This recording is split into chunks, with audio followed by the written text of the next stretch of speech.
Hi everyone, I'm Noye and this is Afrific Rev Space. In this space we travel to different parts of Africa, learning about their cultures and traditions through novel reviews. And we also look at some historical moments that have shaped the African world. Today we are reviewing Gyasi's Homegoing. Gyasi is an award-winning Ghanaian author and this is her debut novel. It was first published in 2016 and it was well received. And part of the interest that people have in this text is because it explores the connection between Ghanaian and American past through the Transatlantic Slave Trade. And the author said that part of her motivation for writing this text is because she wants to explore how the slavery system subtly changes society and what each generation inherited from the structure of slavery. However, in her review of the novel, Laura Miller, an American journalist and literary critic, observes that the author, in bringing in a lot of historical moments from the Americas, like the plantation slavery, the Fugitive Slave Act of 1850, the Great Migration up to the Civil Rights Movement, that she then ignores to fully develop her characters. So if we look at the text, yes, the characters here are not developed like the characters we have in conventional texts. But this novel is not a conventional text. In conventional texts, you have one or two protagonists and the authors have all the time and space in the world to fully develop these characters because the events in the novels revolve around one or two protagonists. But this unconventional novel has 12 characters and this author has to share the space in the novel to give them equal spaces to have their experiences shared. So in bringing in the historical moment, because she wants to look at what each generation has inherited from the slavery structure, so she has to bring in the historical moments, significant historical moments that are connected to the slavery structure. So that way there's no how she would do that one and also be able to fully develop these 12 characters. So in this review I'll be looking at how she actually uses this form to show the impact of the slavery system in the lives of the descendants of these slaves up to the 8th or 7th generation. So we have three questions that I'll be looking at. The first one is what is one of the biggest achievements of this novel and why is that achievement very important in African history? In 2009, President Barack Obama of the United States embarked on an official trip to sub-Saharan Africa, and one of the places he visited was the Cape Coast Castle in Ghana where African slaves were kept before they were shipped to the Americas. And because of that visit, a lot of talk about the experiences of slavery, its impact on the lives of African Americans came up, and then also the talk about reparation came up. And reparation is the idea that the descendants of American slaves should receive compensation for their ancestors' unpaid labor. So the question is, where do you see these descendants of those ancestors and how do you even begin to repay them? Then in 2010, Harvard professor Henry Louis Gates Jr., in an article entitled Ending the Slavery Blame Game, talked about how each time talk about African American slavery is brought up, that the European slavers are the ones that are always blamed, that nobody mentions the participation of African elites in the transatlantic slave trade. So according to him, historical research shows that 90% of African slaves that were sold to the Americas were actually sold to them by African elites. So African elites and European slavers were complicit. So if that is the case, everybody should go home and fix their homes because, you know, if Africans participated, then it means that everybody is even, that kind of thing. And then in the first two chapters of this novel, the story of Efia and Essie, we see how African chiefs, the Fanti chief, how he organizes men in his community, they make meetings and strategize about how to get captives, you know, from different communities around or towns that will be sold as slaves to European slavers.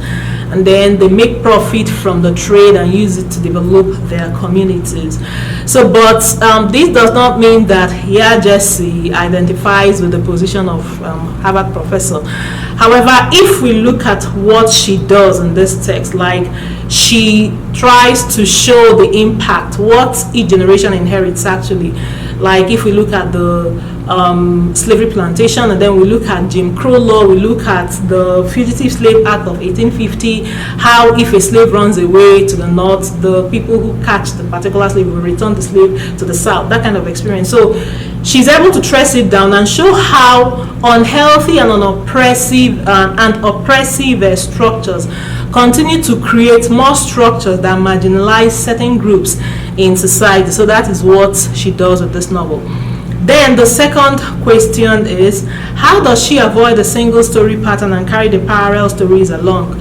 So this novel has 12 protagonists, and those 12 protagonists are divided into 6 females and 6 males. So she does some kind of gender balancing here. Nobody's story is diminished. She doesn't pay attention to the stories of men alone or the stories of women alone. And then she alternates between the Americas and Ghana. So she doesn't pay attention to only the people that the slavery experience actually disrupts their lives, so there's some kind of balancing. And then I want to use 2 characters to show how she does this, and then pay attention to the disintegration of traditional family structures in the lives of the slaves in America and the lives of the people who remain in Ghana. Actually, the ones who remain in Ghana are the people who are like biracial.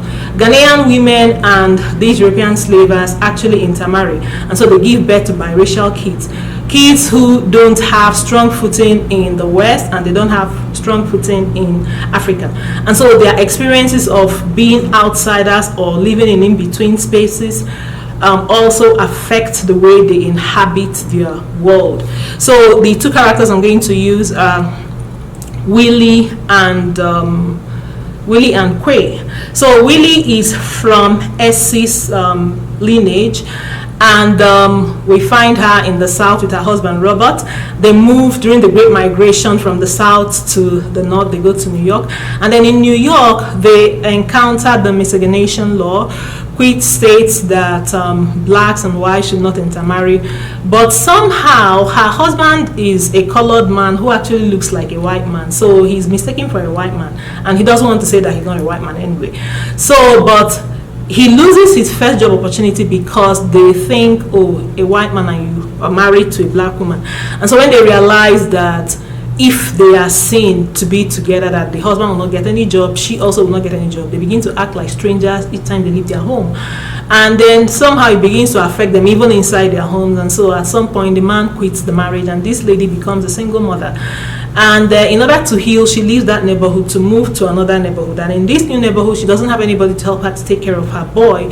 And so she used to leave this boy, like 4 years old, in the house to go to work. So by the time she comes home, she will see that the baby cries every day. He cries himself to sleep.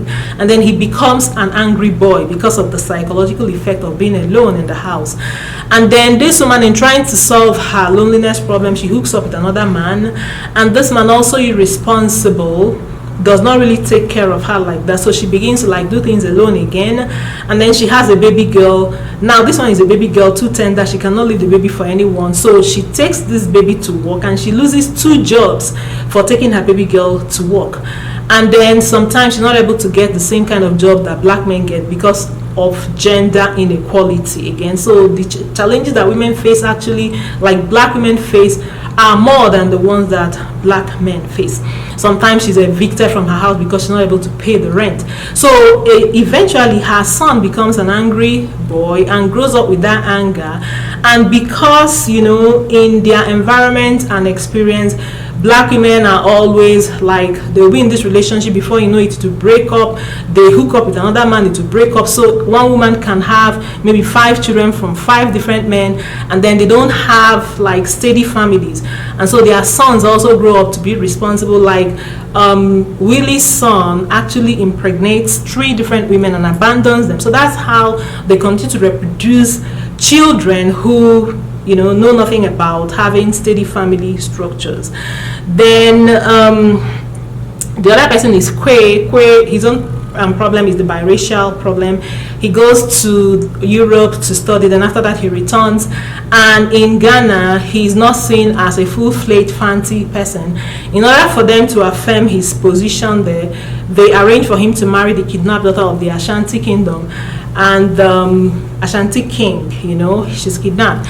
But the marriage is not a happy marriage because they behave like cats and dogs, and then they give birth to a boy, James, and James tells himself, I'm not going to marry the way my father actually married, because he doesn't want that kind of situation. But because he's also not firmly rooted, they make that kind of arranged marriage for him. He runs away with somebody he prefers, he elopes, and then they start off somewhere with no capital, with nothing, and so poverty catches up with them, and then that is how their pain and everything is transferred to their daughter, and that daughter transfers it to another. So that's how they continue to transfer this problem that is from the biracial thing to their descendants, and it continues to affect them in their lives.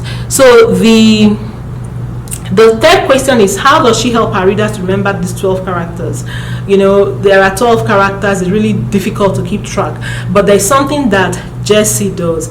She actually gives each character something memorable, a trait or a motive that they keep repeating in their stories, that when you remember those things, you remember those characters. For instance, in Efia's story, Efia is a girl who is bold and outspoken in a place and time where girls are not expected to be bold and outspoken. They are supposed to be submissive and quiet.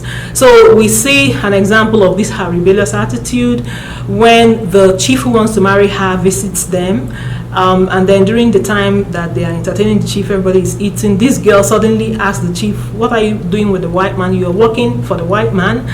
And the chief says, no, I'm working with him, I'm not working for him. But her parents shuts her up, shut up, what are you doing, And everybody's surprised, what boldness, So another time is when she visits the chief's house with her stepmother.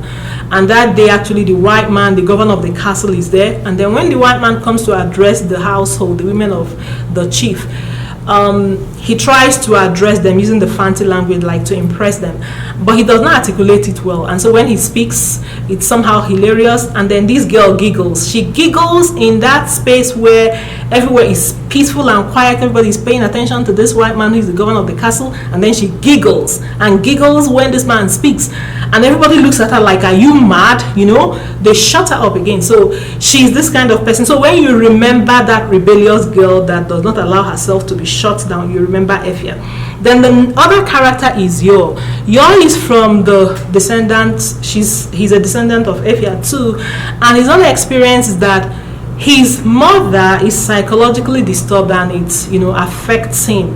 The biracial challenge continues to trace down and cause problems, and then his own mother is psychologically affected, and one of the days she sets her house on fire and her baby is inside. So by the time the baby is rescued, the baby is burnt, but then he doesn't die and the burn heals, but it gives him a terrible scar on his face. So each time people talk about him, in fact, the scar is his identity, and nobody wants to identify with him because of that scar. The moment they see him, they run away. He's isolated.